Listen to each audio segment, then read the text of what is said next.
Supreme Magus, Web Novel, Chapter 637, Kulah Part 1. They were too regular, as if someone had carved directions in the stone to not get lost. Lith pointed them to Yandra, who carbon copied them with a piece of paper and chalk. How the heck did you notice them? She blurted out after calling the rest of her colleagues to take a look at his discovery. Secret of the trade, Lith replied, since revealing his fire vision was out of the question. The humidity in the cave had filled the carvings with water, making them stand out like a sore thumb to his thermographic vision. After studying the carvings, the unanimous conclusion was that they were indeed some kind of ancient language.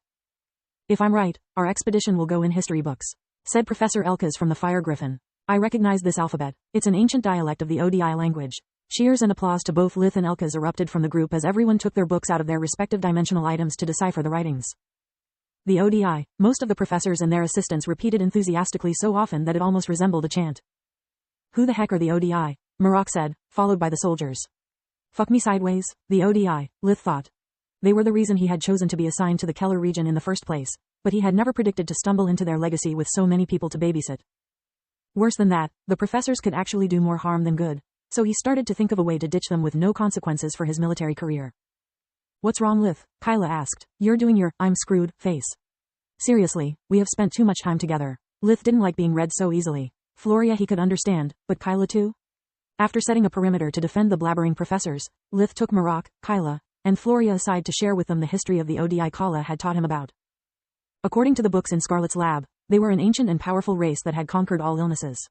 They had reigned above the other races until they had become so conceited to resort to forbidden magic in the attempt to become immortal.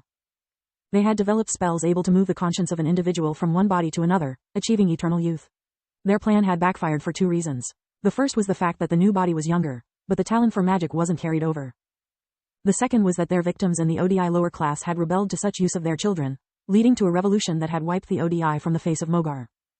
On top of that, the ODI were considered to have laid the foundation for Liquid. Let me get this straight, Marok said. If any of this crazy-ass story of yours is true, then rather than ruins we might stumble into a populated city, since those guys are supposed to live as long as they got a spare body. Also, they might have access to technology as good as ours, if not even liches. Lith nodded in reply. He doubted the ODI could have actually progressed that much, but it was better to be safe than sorry. Okay, I'm out of here. I'll call my superiors and abort the mission. I've got plans. I'm too young to die just a few months before retirement, and in the company of a group of fossils at that. Floria waited for the ranger to be far enough before saying, anything else we should be aware of? Yes, the ODI were incredibly arrogant and racist, Kyla said. They believed to be the master race and that everything besides magic was below them. They were divided into caste according to their magical talent. I'm telling you this because if somehow their protections are still working, they'll discriminate us based on our mana. Another thing, to avoid doing menial jobs they had slaves, but for protections they used golems. Lith and Floria stared at Kyla with surprise. How do you know all this stuff? They asked in unison. Because even though what they did was wrong, they reached the apex of body sculpting.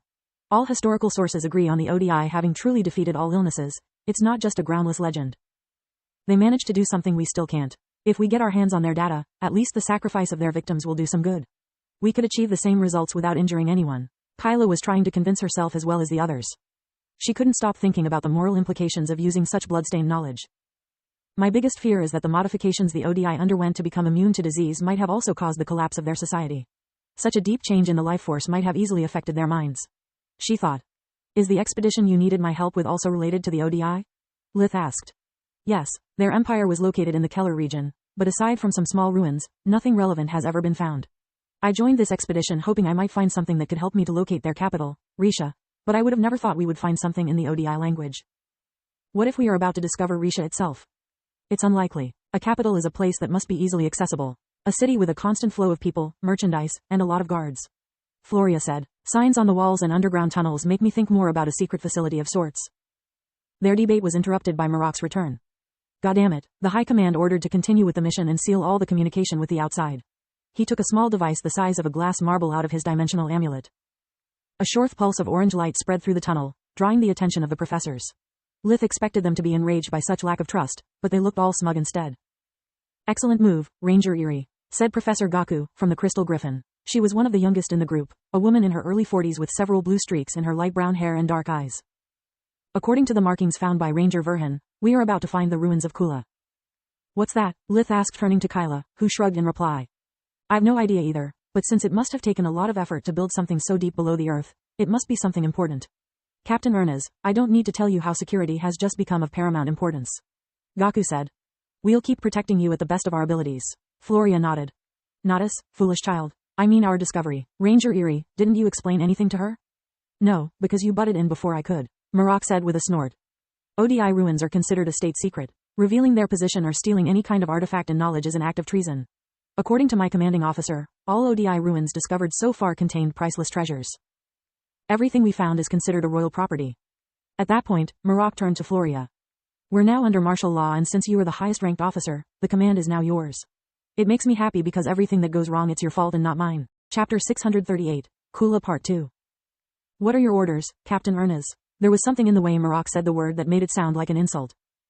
Let's move. We need to reach the ruins as soon as possible. Ranger Erie, you and 2 of my men take point. Ranger Verhan, cover our back. Everyone else, if someone tries to sneak away from the group, strike first and ask questions later. The 3 soldiers nodded, making the assistant professors swallow. None of them had expected their bodyguards to turn into their jailers. Marok picked up the pace and so did everyone else. Everyone walked in silence. They were too busy watching their steps to waste energy chatting. Lith was alone with Kyla again and was now worried about another unexpected turn of events. The more they advanced, the fewer creatures he would spot along the corridors until the group was completely alone. Whatever Kulah is, it seems that no one dares to come close to it. Let's hope I don't meet my third lich, Lith thought. After more than 4 hours of walking, the group needed a break. From that moment onwards, only the members of the military were allowed to stand guard, whereas the others had to stay grouped together, making it harder for anyone to escape from their watch. Aside from moss, nothing grew inside the tunnels, making them all look identical. As hours turned into days, most members of the expedition started to fall into depression. There was no sunlight, the air was stale and smelly, making it painful to breathe from time to time. Marok was still able to find his way thanks to the marks he had left while escaping from the abomination goblin hybrids, but every time he opened a new passage, he could see doubt and mistrust in the eyes of the others. They were growing afraid that he had lost his way and their lives in the process. The group was so deep inside Mogar that dimensional magic was useless. All places looked the same, so opening a warp steps was no longer an option. Using earth magic with no idea where they were was likely to result in getting stranded or even cause a fatal cave-in. The impossibility to do anything but walking, sleeping, and eating was a heavy burden for everyone, which worsened with each rest they took. The dullness of their routine turned the enthusiasm of the discovery into a bleak, hopeless silence. More than once one of the assistants had a claustrophobic attack and needed to be sedated. According to Lith's pocket watch, only 4 days had passed, but to everyone the march seemed to have lasted weeks. Here we are. This is where I was forced to stop during my first visit. Now it's all up to you, smarty pants, Marok said. The group had reached a huge underground cave of irregular shape which was at least 100 meters, 330 feet, wide with a ceiling about 20 meters, 66 feet, high. Once again, Lith could see that aside from moss, there was no life form dwelling in the vicinities. The floor was too regular to not be man-made and several corridors departed from the cave. Each one of them had been clearly realized with earth magic and was wide enough to allow a huge carriage to easily pass. Where do they lead? Lith asked. I don't know. I had no time to play explorer. My priority was survival.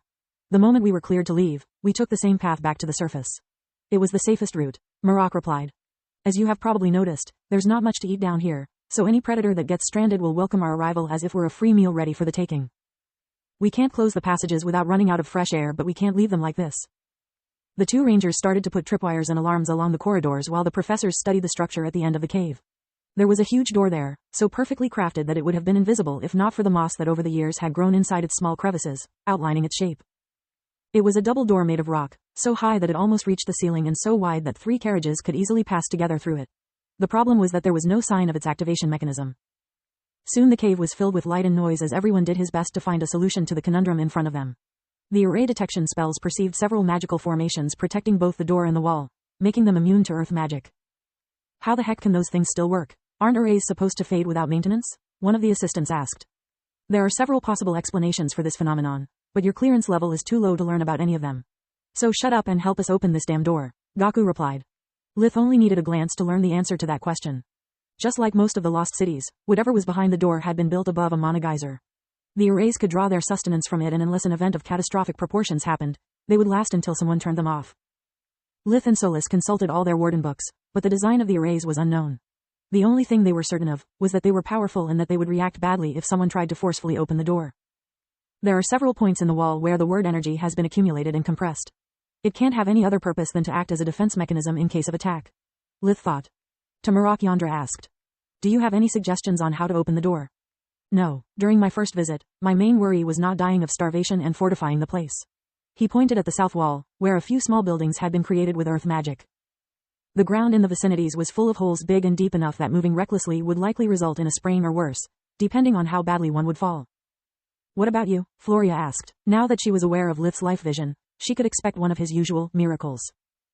None. He used hush to avoid being heard. The cave was so full of echoes that even a whisper would be carried around, making it noticeable. The design of the arrays is too complex to understand something on a first glance. I need to study them carefully and then I'll let you know. Are you saying you can see arrays too? Floria was flabbergasted. As clearly as I can see you. Unlike people, they are entirely made of mana, so it's much easier to notice their details. Be careful with the door. I think it's surrounded by magical traps. The situation made no sense to Lith. He knew thanks to life vision that no one was around, yet Marok had told him how they had met so many monsters during their stay to be forced to fortify the place and even resort to eating them. The question is, did it happen out of pure bad luck? Was it some kind of automatic defense mechanism like the arrays, or did someone send the monsters to kill them? Lith thought. I guess it's only a matter of time before we learn the answer.